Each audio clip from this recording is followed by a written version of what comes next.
Assalamualaikum warahmatullahi wabarakatuh. Halo semuanya, perkenalkan nama saya Sahroh dengan NIM 220028, kelas RA1, Prodi Ilmu Hukum, mahasiswi dari Fakultas Hukum Universitas Primagraha. Nah, dalam video kali ini saya akan sedikit mengulas materi mengenai hukum dan hak asasi manusia. Mata kuliah Hukum dan HAM, dosen pengampu Bapak Muhammad Yusar, SHMH. Seperti yang diketahui, Indonesia merupakan negara hukum sesuai dengan pasal 1 ayat 3 Undang-Undang Dasar 1945. Artinya, setiap warga negara wajib untuk mematuhi hukum dan aturan yang berlaku di Indonesia. Menurut Kamus Besar Bahasa Indonesia ataupun KBBI, hukum adalah peraturan atau adat yang secara resmi dianggap mengikat yang dikukuhkan oleh penguasa atau pemerintah.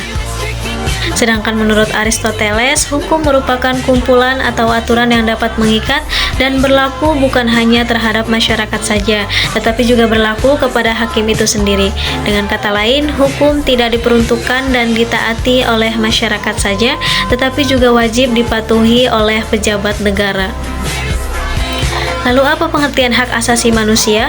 Dalam Undang-Undang Nomor 39 Tahun 1999, hak asasi manusia adalah seperangkat hak yang melekat pada hakikat dan keberadaan manusia sebagai makhluk Tuhan yang Maha Esa dan merupakan anugerahnya yang wajib dihormati, dijunjung tinggi dan dilindungi oleh negara, hukum, pemerintah, dan setiap orang demi kehormatan serta perlindungan harkat dan martabat manusia. Adapun tujuan dari adanya hukum dan hak asasi manusia adalah untuk melindungi dan menghormati hak-hak dasar setiap individu tanpa diskriminasi apapun berdasarkan prinsip-prinsip kemanusiaan, martabat, dan kesetaraan seperti hak untuk hidup, hak kebebasan beragama, hak kebebasan berpendapat, dan lain sebagainya. Hukum dan HAM merupakan dua hal yang tidak dapat dipisahkan karena hukum sebagai batasan-batasan dan sebagai pengawal HAM yang dapat merealisasikan perwujudan keadilan dari hak asasi manusia. Hukum sebagai alat yang mengatur HAM untuk mendapatkan hak yang sama dan hak asasi manusia harus dipertahankan. Sebagai salah satu contoh kasus pelanggaran HAM di Indonesia adalah kasus tragedi Trisakti. Ekonomi di Indonesia mulai goyah pada awal tahun 1998 yang terpengaruh oleh krisis finansial atau disebut juga dengan krisis moneter. Mahasiswa pun melakukan aksi demonstrasi besar-besaran ke Gedung Nusantara, termasuk mahasiswa Universitas Trisakti. Mereka melakukan aksi dari kampus Trisakti menuju Gedung Nusantara, namun aksi mereka dihambat dan diblokade. Polri dan militer pun datang. Kemudian para mahasiswa pun mencoba bernegosiasi dengan pihak Polri yang pada akhirnya para mahasiswa pun bergerak mundur, diikuti bergerak majunya aparat keamanan. Aparat keamanan pun mulai menembakkan pelurunya ke arah mahasiswa.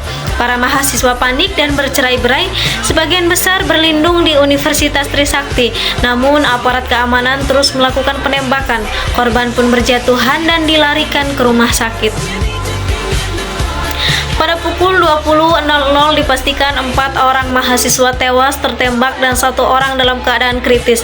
Meskipun pihak aparat keamanan membantah telah menggunakan peluru tajam, namun hasil otopsi menunjukkan kematian dan disebabkan oleh peluru tajam.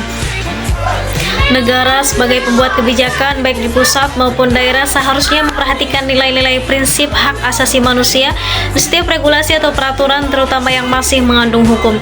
Hal ini harus selaras dengan Undang-Undang Dasar Republik Indonesia tahun 1945 dalam hal kebebasan berpendapat dan hak untuk hidup. Pemerintah maupun lembaga yang berwenang seharusnya tegas melindungi dan menjamin kebebasan hak seseorang untuk berpendapat, hak untuk hidup, hak audiensi publik, dan lainnya.